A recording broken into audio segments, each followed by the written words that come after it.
Willard, our guest, for a couple more minutes talking about the Electoral College, because today is really the day we elect Donald Trump president of the United States. There's a guy I met a couple of years ago that talked to me about how he wants to change the Electoral College. And we'll get to him in a second. It's called the National Popular Vote. But there have been, since this latest round of split voting, if you will, do you see, Greg Willard, the Electoral College changing at any time? Is it a relic of the 18th century? Is it time to do away with the Electoral College and do a straight-up popular vote winner of the presidency?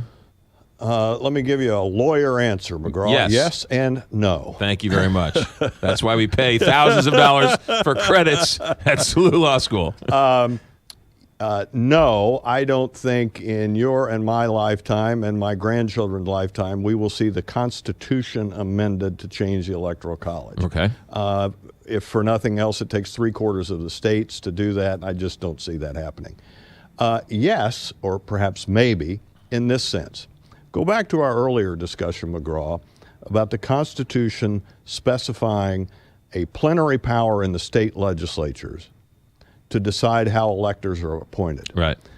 If all 50 state legislatures decided we are going to specify that our electors will vote for the candidate who won the majority or the plurality of the national vote, you get to the same end, right, as changing the Electoral College. Right.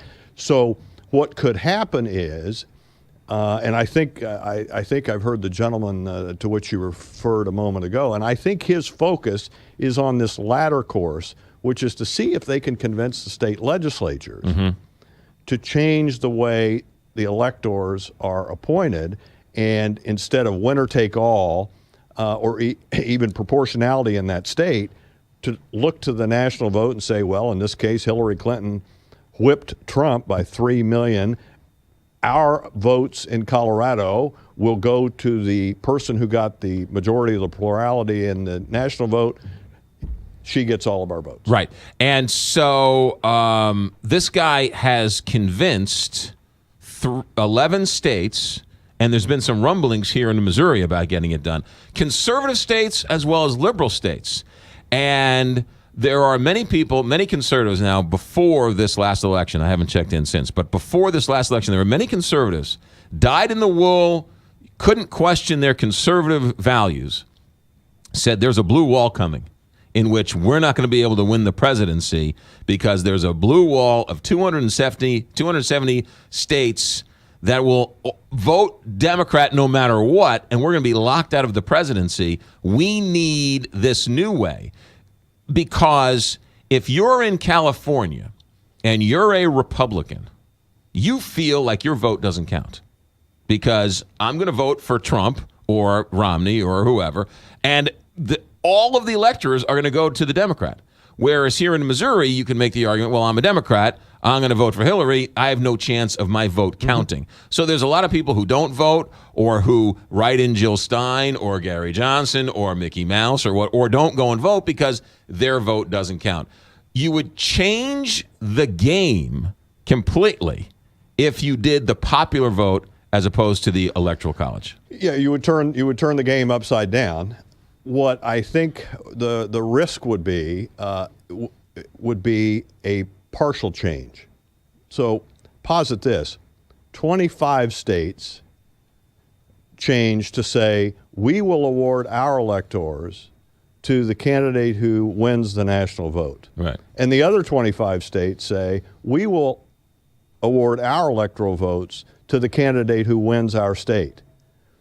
Your Robbie Moak or the Kellyanne Conway, what do you do, McGraw? Where do you allocate your resources? Do you go to Wisconsin, Michigan, right, Ohio, and Pennsylvania, or do you go to New York and California? It would really put a great challenge to the campaigns as to which game you play. Now, this guy for the National Popular Vote, which if you go to the nationalpopularvote.com, he's writing in this legislation that states that have agreed to it